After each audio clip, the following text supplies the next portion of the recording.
You may remember just a couple of months back when we told you about a downed World War II plane that had been found nearly 70 years later in the western Pacific islands of Palau.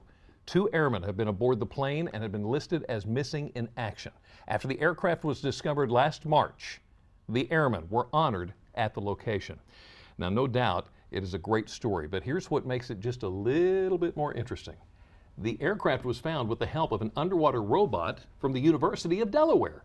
The entire effort was part of something called the Bent Prop Project, and the Delaware team is still a part of it, trying to find answers to what happened to some of the more than 70,000 servicemen who were declared missing in action during the war. Joining us today to tell us more about it is WBOC Kent County Bureau Chief Mike Chesney. Thanks for joining us this afternoon. Good afternoon, guys. Yeah. The Bent Prop Project, tell us more about it. Well, basically, for the better part of 2 decades, people have been taking their time and their money to go to Palau, which is in the South Pacific, a major theater of World War II, and searching for downed aircraft and therefore likely the final resting places of soldiers, airmen who were declared missing during the war. So how does the team from the University of Delaware play into all this?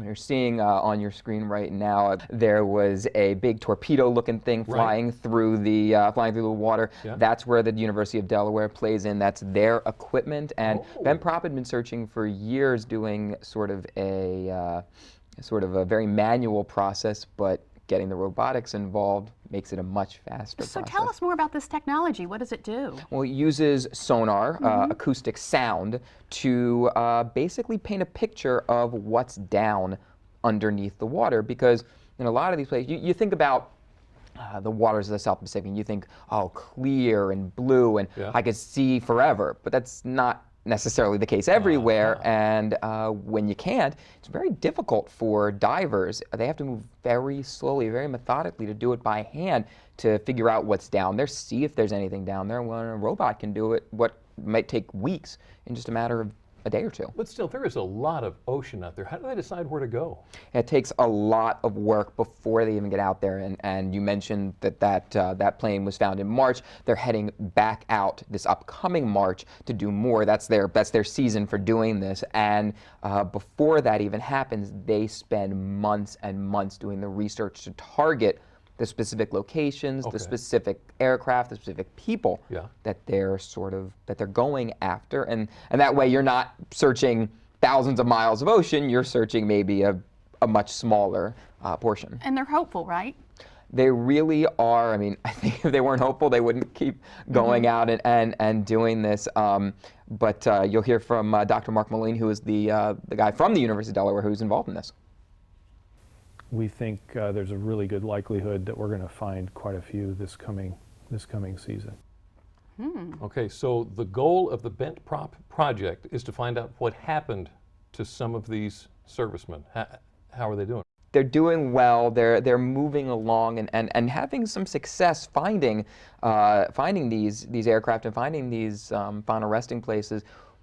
We're going to talk about more about, what kind of success they're having, how well they've been able to do, especially since the addition of the University of Delaware team. But you're going to have to wait till 11 o'clock to see that. Can't wait to see it, Mike. The story is called Sonar in Sacred Waters, tonight on WBOC News at 11. Thanks for joining us. Sure. Isn't that amazing? Okay, so let's step outside of the water and take a look at your grass. All the snow we've had and the snow expected tonight may actually lead to greener grass come spring. Up next, we're going to find out how it works and learn other ways to make your lawn thicker.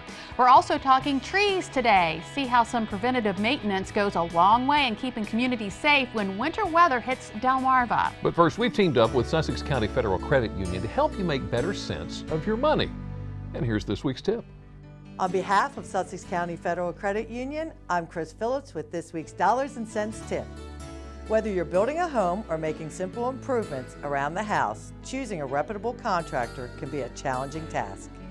As a lender who offers mortgages and construction loans, we realize the value that a reputable builder can provide. For a list of preferred builder partners, visit the Mortgage and Construction page at sussexcfcu.com. Additionally, contact the Better Business Bureau to review a business and identify those companies that commit to higher standards. Together, we can achieve more.